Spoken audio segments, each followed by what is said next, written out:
So macroplastics enter the environment through a variety of ways. So we'll start there. Number one is mismanaged waste, right? So you've driven any road you drive on. You're over in Long Island, is that right? Currently on Long Island, yes. Yeah. If you look on the side of the road, you will see plastic bottles, plastic bags. Yeah. So all that is mismanaged waste. And all of that, not all of it, but a portion of that ends up going into our rivers and oceans. Macroplastics also can get into the marine environment through derelict fishing gear, right? All that's plastic material, fishing gear that breaks away, starts floating and breaks down. So microplastics as a subset of plastics occurs because those macroplastics break down, right? They photooxidize and they degrade and they break into smaller and smaller and smaller pieces. So once they're under, depending on who you talk to, anywhere between 1 and 5 millimeters, when they're below that in the micron range, they're considered microplastics. Now, microplastics also come from consumer goods. So years ago, toothpastes and face washes and things like that had little microbeads in them to help, scrub dirt off your face and all that. But those have been banned in the US. However, they're not banned worldwide. So in other countries, they could still be used. And so those microplastics go down the sink. They go to a sewage treatment plant. Sometimes not. Sometimes they just get discharged. But even at a sewage treatment plants are not 100% effective at removing microplastics. And so they end up being discharged into the environment.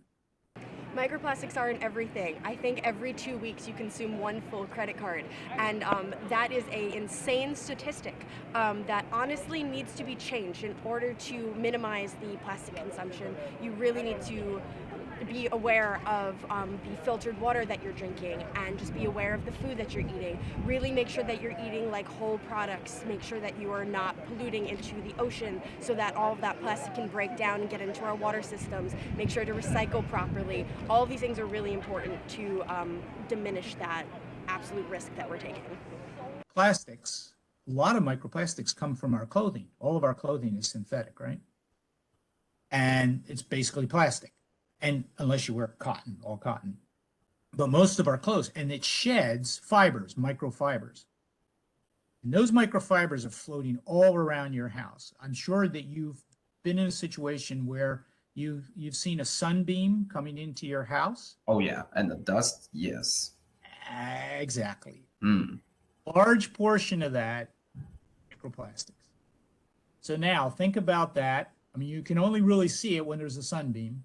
So think about, having your bowl of soup, pour yourself bowl of soup, and you sit down and the phone rings and you walk over to answer the phone and you're there for 5 minutes, you go back to your soup. Guess what?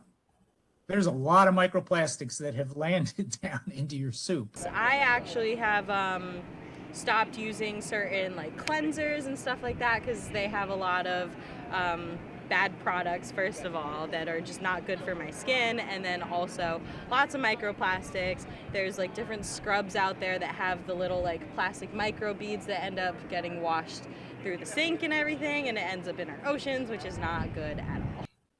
If we don't do something, microplastics are going to become a problem. 20, 30, 40, 50 years down the road, you're going to start seeing concentrations of microplastics, especially in nearshore waters, that are at the concentrations where we know they start causing effects, right? So we got to make sure that's not going to happen. So how do we do that? Get rid of the macroplastics, because right now, most of the microplastics are coming from macroplastics and from our clothing. So we need to find ways to reduce, if not eliminate, macroplastics and those fibers from getting into the environment and then getting into the marine environment.